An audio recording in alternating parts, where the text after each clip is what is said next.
নমস্কার বন্ধুরা। সোশ্যাল মিডিয়ায় আমার যে সমস্ত বন্ধু-বান্ধবেরা রয়েছেন সকলকে স্বাগত। I am Krishnadas De is speaking. এই পর্বে আমি প্রায়ই আমার বন্ধুদের কাছে আসি আমার মনের কথা বলার জন্য, কিছু বিষয় সকলের সাথে শেয়ার করার জন্য। আজকেও আমি এসেছি বিশেষ একটা বিষয় আমার বন্ধুদের সাথে শেয়ার করব বলে। এই বিষয়টা একটু পিছিয়ে ভাবা যাক। বিষয়টা হচ্ছে এইরকমই যে পৃথিবীতে অনেক ভাষাভাষী মানুষ রয়েছেন, প্রচুর ভাষা আছে। তার মধ্যে কিছু ভাষা সমৃদ্ধ ভাষা। ইউনেস্কো স্বীকার করে নিয়েছে বেশ কয়েকটি ভাষাকে পৃথিবীর সমৃদ্ধ ভাষা হিসেবে, এবং সেই সমৃদ্ধ ভাষাগুলোর মধ্যে অন্যতম হলো আমাদের এই বাংলা ভাষা। বাংলা ভাষার যে ভাণ্ডার,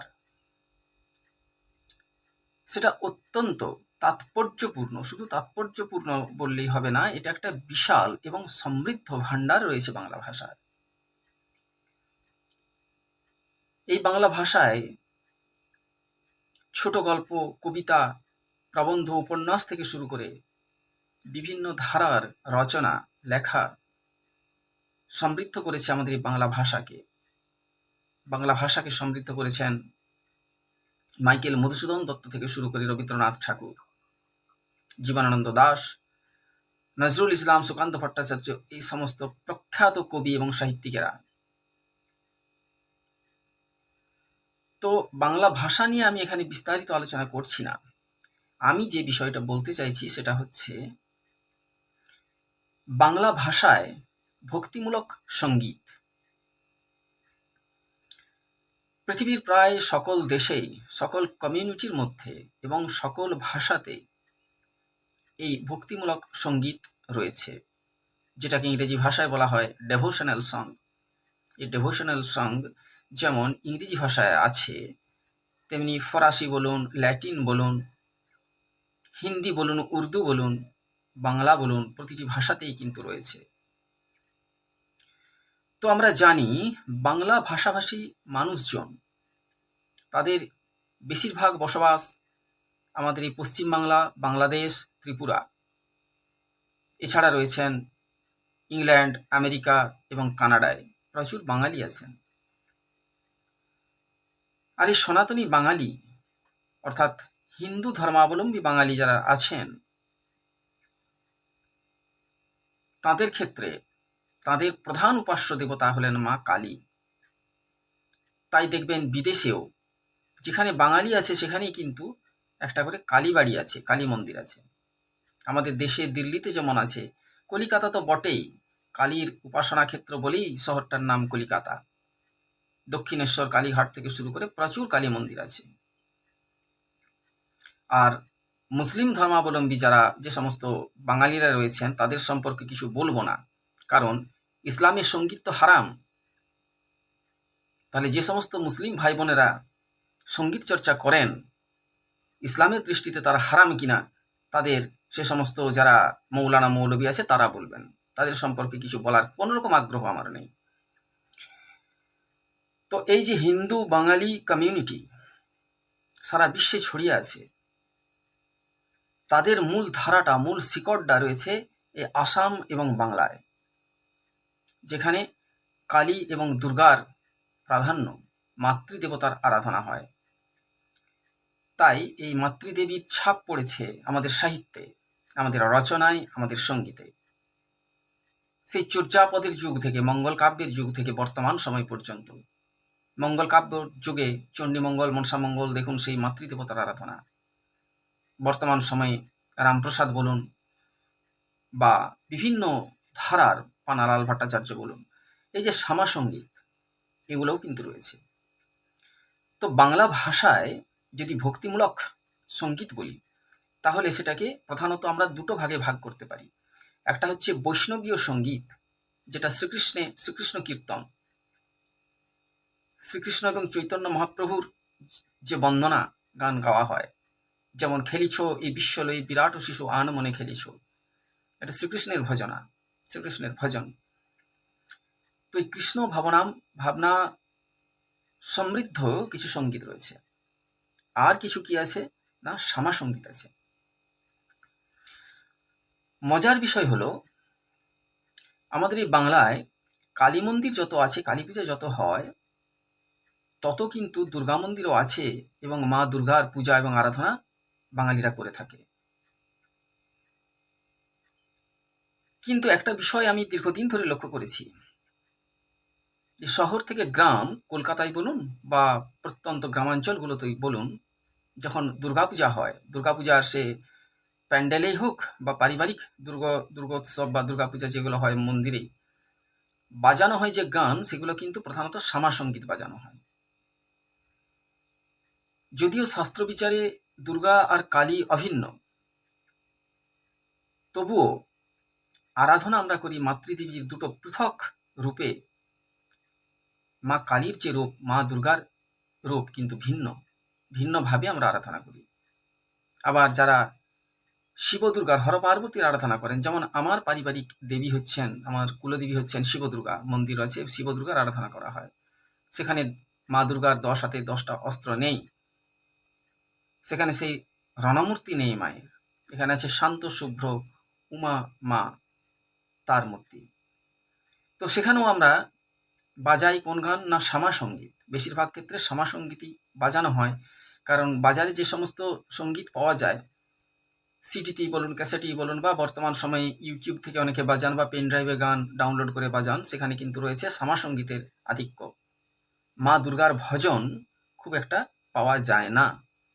তা বলে আমি এটা বলতে চাইছি না যে বাংলা সাহিত্যে মা দুর্গার ভজন নেই, আছে, কিন্তু খুব কম এবং তা নিতান্তই অপ্রচলিত বলা যেতে পারে। তো বাংলা ভাষার এই যে একটা ঘাটতির দিক রয়েছে, বাংলা ভাষার ঘাটতি, বাঙালি মননের একটা অতৃপ্ত আকাঙ্ক্ষা। কারণ বাঙালি চায় যে শ্যামা সঙ্গীতের পাশাপাশি আমরা মা দুর্গার ভজন শুনবো, গাইবো বা পুজো মণ্ডপে আমরা বাজাবো। এই জায়গাটাকে লক্ষ্য করে আমি সম্প্রতি শুরু করেছি মা দুর্গার ভজন রচনা, দুর্গা ভক্তিমূলক কিছু সঙ্গীত রচনা। ইতিমধ্যেই কবিতার বিভিন্ন ধারায় আমি লেখালেখি শুরু করেছি। গত বছর কলকাতা বইমেলায় প্রকাশিত হয়েছে আমার লিমেরিকা কাব্যগ্রন্থ। সেখানে যতগুলো কবিতা স্থান পেয়েছে সবগুলি কিন্তু লিমেরিক ছন্দের কবিতা, লিমেরিক ধর্মী। তো এইভাবে আমি চেয়েছি যে শ্যামা সঙ্গীত নয়, রূপ দেখে দেয় বুক পেতে শিব, রূপ দেখে দেয় বুক পেতে শিব। কার রূপ দেখে মহাদেব শিব বুক পেতে দিচ্ছেন? না, সে তো মা কালীর বর্ণনা। মা কালীকে তিনি বক্ষে ধারণ করছেন মহাদেব, এটা তো শ্যামা সঙ্গীত। কিন্তু যেখানে হর পার্বতীর আরাধনা হচ্ছে, সেখানে কিন্তু রূপ দেখে দেয় বুক পেতে শিব, এটা বোধহয় গাওয়াটা ঠিক হবে না। তো এই জায়গাটাকে সামনে রেখেই আমি হর পার্বতী বা মা দুর্গার বন্দনামূলক কিছু সঙ্গীত লিখছি। তো সঙ্গীত পরিবেশন করা বা গাওয়ার দিকে আমার সেরকম এফিসিয়েন্সি নেই। তো আমার এই পর্বের যে লেখাগুলি, গানগুলি, মা দুর্গার বন্দনামূলক যে গান, সেই একটি গানে সুর আরোপ করলেন সঙ্গীত শিল্পী সুলেখা মণ্ডল। তাকে আমি বিষয়টা বলেছিলাম এবং তিনি আগ্রহ প্রকাশ করেছিলেন আমার গানে সুর আরোপ করার জন্য। আমার পরম প্রাপ্তি যে আজকের এই রামনবমী দিনে, গতকালই আমি পেয়েছি, আজকে রামনবমী নয়, গতকাল ছিল রামনবমী। তো রামনবমী দিনেই তিনি আমার সেই একটি গানের সুর আরোপ করে আমাকে পাঠিয়েছেন হোয়াটসঅ্যাপে। এই গানটি আমি এখন আপনাদের কাছে শেয়ার করব এবং গানের কথাগুলিও আমি শেয়ার করব আমাদের বন্ধুদের কাছে। আশা করি খুব ভালো লাগবে এবং আমার এই সাধনা কিন্তু চলতে থাকবে, এই সাহিত্য সাধনা। এবং বিভিন্ন সময়ে যারা সঙ্গীত নিয়ে চর্চা করেন, সঙ্গীত শিল্পী, তারা যদি আগ্রহ প্রকাশ করেন, তাহলে তাদের কাছে আমি অনুরোধ করব আমার এই গানগুলোকে সুর দেওয়ার জন্য। কারণ আগামী সময়ে বাঙালি জাতি, সমগ্র বাঙালি জাতি, হিন্দু বাঙালি জাতি দুর্গাপূজার মণ্ডপগুলোতে আমার এই গানই একসময় বাজাবে, শ্রবণ করবে এবং মা দুর্গার উদ্দেশ্যে নিবেদন করবে। এই আশা আমি রাখছি, এই আশা আমি রাখতে পারছি, কারণ এটা ঐতিহাসিক প্রয়োজনেই এটা হবে। কালী পুজোর সময় বাজবে শ্যামাসঙ্গীত, কিন্তু দুর্গাপূজার সময় এই দুর্গা ভক্তির যে সঙ্গীত, এগুলো কিন্তু গাওয়া হবে। তাহলে শুনে নিন আমার সেই শ্যামাসঙ্গীত, সঙ্গীত শিল্পী সুলেখা মণ্ডলের কণ্ঠে। চন্দ্র শোভিত উজ্জ্বল রাতে চরণ ধুইয়ে যাই, চন্দ্র শোভিত উজ্জ্বল রাতে চরণ ধুইয়ে যাই, শূন্য প্রান্তরে ঝিকমিক ঝিকমিক তোমাকে দেখিতে পাই,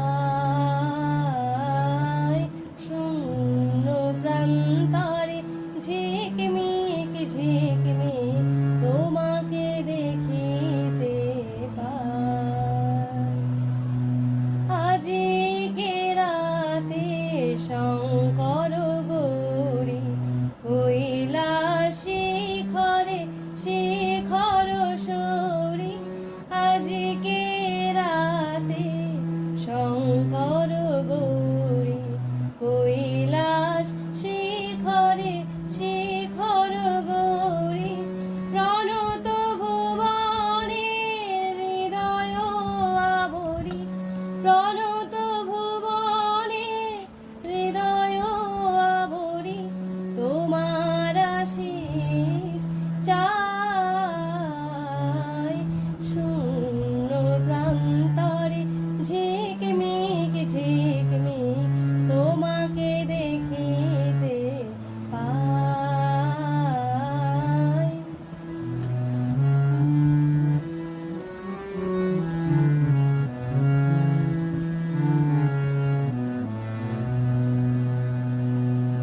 সংসার বন্ধন হেলিয়া ঠেলিয়া নভনীল আকাশে তোমাকে দেখিয়া, সংসার অবন্ধন হেলিয়া ঠেলিয়া নভনীল আকাশে তোমাকে দেখিয়া, হৃদয়ে বসুমা হৃদয় বাসিনী, হৃদয়ে বসুমা হৃদয় বাসিনী, মা বলে ডাকিতে চাই, শূন্য প্রান্তরে ঝিকমিক ঝিকমিক তোমাকে দেখিতে পাই, শূন্য প্রান্তরে ঝিকমিক ঝিকমিক তোমাকে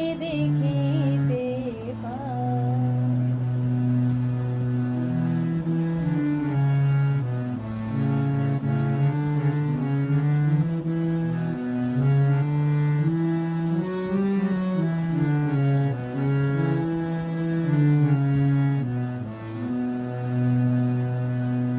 শিবানী জননী দেখি শিব ঘরণী, সিংহ আসনে তিনি সদাসিনী, শিবানী জননী দেখি শিব ঘরণী, সিংহ আসনে তিনি সদাসিনী, হৃদয়ে বসুমা হৃদয়ে বাসিনী, হৃদয়ে বসুমা হৃদয় বাসিনী, জীবনে মরণে চাই